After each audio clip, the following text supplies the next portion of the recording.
قرآن کریم کی اس آیت مبارکہ کے اندر جہاں پر اللہ خالق کائنات نے اپنی توحید کا حکم دیا ہے،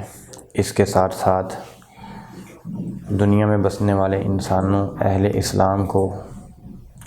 اپنے والدین کے ساتھ احسان کرنے کا بھی حکم دیا ہے۔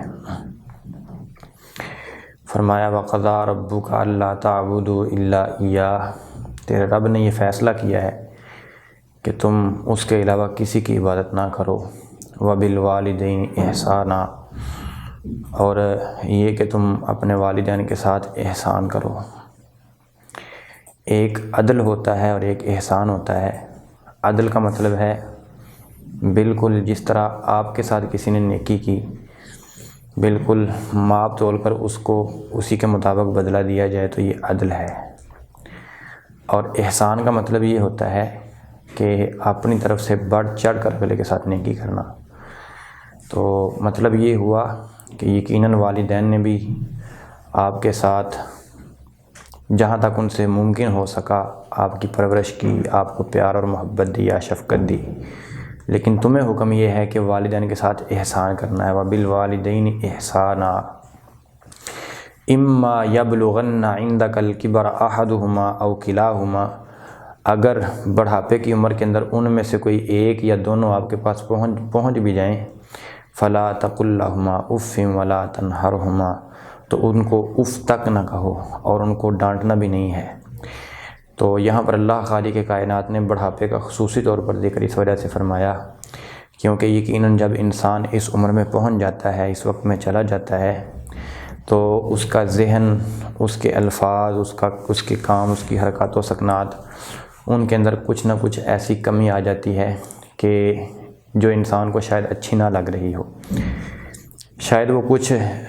بڑھاپے کی وجہ سے ایسے الفاظ بول دیتے ہوں جو آپ کو اچھے نہ لگتے ہوں، شاید کوئی ایسا کام کر دیتے ہوں جو آپ کو اچھے نہ لگتے ہوں۔ اس لیے اللہ تعالیٰ نے فرمایا کہ اگر اس عمر میں وہ ایک یا دونوں آپ کے پاس پہنچ ہی جائیں تو ان کو اف تک بھی نہیں کہنا ہے، ان کو تکلیف نہیں دینی، ولا تنہرہما، ان کو جھڑکنا نہیں ہے، ڈانٹنا نہیں ہے۔ ایسا نہیں ہونا چاہیے کہ اگر وہ کوئی ایسا لفظ بول دیتے ہیں جو آپ کو اچھا نہیں لگ رہا تو اس لفظ کے بدلے میں آپ ان کو ڈانٹ پلا دیتے ہیں، ان کو جھڑک دیتے ہیں، ان کے ساتھ سخت رویہ اختیار کرتے ہیں۔ اس سے منع فرما دیا، ولا تنہرہما، اور ان کو ڈانٹنا نہیں ہے، جھڑکنا نہیں ہے۔ وقل لہما قولا کریما، اور ان کے لیے نرم بات کرنی ہے، اچھی بات کرنی ہے۔ واخفض لہما جناح الذل من الرحمہ، اور اپنا نرمی کا پہلو ان کے لیے جھکا دیں۔ وقل لہما قولا کریما وقل رب ارحمہما کما ربیانی صغیرا، اور ان سے اللہ خالق کائنات کے لیے ان کے حق میں دعا بھی کریں، یہ دعا کریں کہ یا اللہ جس طرح میں چھوٹا تھا میری انہوں نے پرورش کی، یا اللہ تو بھی ان پر رحم فرما۔ یہ اللہ تعالیٰ نے اس آیت مبارکہ کے اندر حکم دیا ہے۔ تو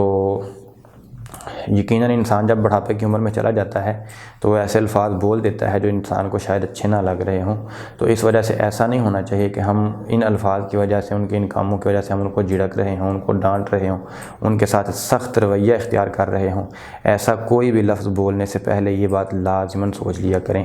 اس وقت کو لازماً یاد کر لیا کریں کہ جب ہم چھوٹے تھے،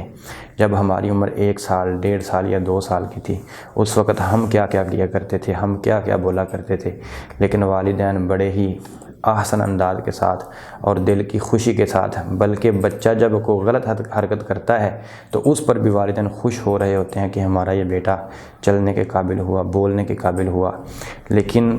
نتیجتاً اولاد کا معاملہ یہ بن جاتا ہے کہ اگر والدین سے کوئی بھی ایسی بات ہو تو وہ اس کے اوپر ان سے بہت زیادہ ناراض ہوتے ہیں، ان کو جھڑکتے ہیں، ڈانٹتے ہیں۔ آپ ذرا خیال کریں اللہ خالق کائنات نے یہ حکم دیا ہے اور ہمارا رویہ کیا ہے۔ بلکہ قرآن کریم تو یہ کہتا ہے وَإِن جَاهَدَاكَ عَلَىٰ أَن تُشْرِكَ بِي مَا لَيْسَ لَكَ بِهِ عِلْمٌ فَلَا تُطِعْهُمَا وَصَاحِبْهُمَا فِي الدُّنْيَا مَعْرُوفًا، کہ اگر والدین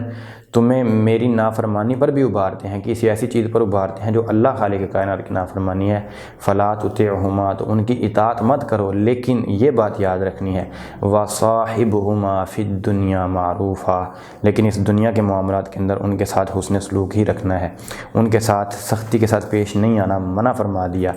اور رسول کریم صلی اللہ علیہ وسلم نے کئی احادیث کے اندر بر الوالدین، والدین کے ساتھ حسن سلوک اور ان کے ساتھ نیکی کرنے کا حکم دیا، بلکہ امام بخاری رحمۃ اللہ علیہ نے یہ باب بندہ ہے کتاب الادب کے اندر، باب اجابت دعائی من بر والدیہ، کہ جو شخص اپنے والدین کے ساتھ حسن سلوک کرتا ہے اللہ تعالیٰ اس کی دعا کو قبول فرماتا ہے۔ اور اس باب کے نیچے وہ حدیث ذکر کی جو 3 بندے بنی اسرائیل کے ایک سفر میں نکلے اور طوفان اور بارش راستے میں ان کو گھیر لیتی ہے، وہ ایک غار میں داخل ہو جاتے ہیں اور غار کے منہ کے سامنے پتھر آ جاتا ہے، وہاں پر پھر وہ اللہ تعالیٰ کے سامنے اپنے کسی نہ کسی نیک عمل کو پیش کر کے اللہ تعالیٰ سے وہاں سے نکلنے کی دعا کرتے ہیں۔ تو ان میں سے ایک شخص وہ تھا جس نے یہ کہا کہ یا اللہ، میں نے اپنے والدین کے ساتھ حسن سلوک کیا۔ یہ ایک لمبا واقعہ ہے، اس کو تفصیل سے یہاں پر بیان نہیں کیا جا سکتا۔ اسی طریقے سے نبی کریم صلی اللہ علیہ وسلم کے پاس ایک شخص آتا ہے، حضرت ابو ہریرہ رضی اللہ تعالیٰ عنہ بیان فرماتے ہیں اور آگے کہتا ہے یا رسول اللہ من احق بحسن صحابتی، میرے سب سے اچھے سلوک کا سب سے زیادہ حقدار کون ہے؟ قال امک، تو آپ نے فرمایا تیری ماں، پھر یہی سوال کیا، پھر فرمایا تیری ماں، پھر یہی سوال کیا، پھر فرمایا تیری ماں، چوتھے نمبر پر فرمایا ابو کا، تیرا باپ۔ ماں اور باپ کو دین اسلام نے یہ درجہ دیا ہے، ماں اور باپ کو قرآن نے یہ درجہ دیا ہے، ماں اور باپ کو محمد الرسول اللہ صلی اللہ علیہ وسلم نے یہ درجہ دیا ہے۔ لیکن افسوس کی بات ہے کہ ہمارے اس معاشرے کے اندر، ہماری سوسائٹی کے اندر والدین کی وہ رسپیکٹ نظر نہیں آتی جو ان کو ملنی چاہیے تھی۔ اللہ تعالیٰ سے دعا کرتا ہوں کہ اللہ تعالیٰ ہم سب کو اپنے والدین کے ساتھ حسن سلوک کرنے کی توفیق عطا فرمائے۔ اللہ تعالیٰ ہمیں اپنے والدین کی عزت اور قدر کر کے ان سے دعا لینے کی توفیق عطا فرمائے۔ وآخر دعوانا ان الحمد للہ رب العالمین۔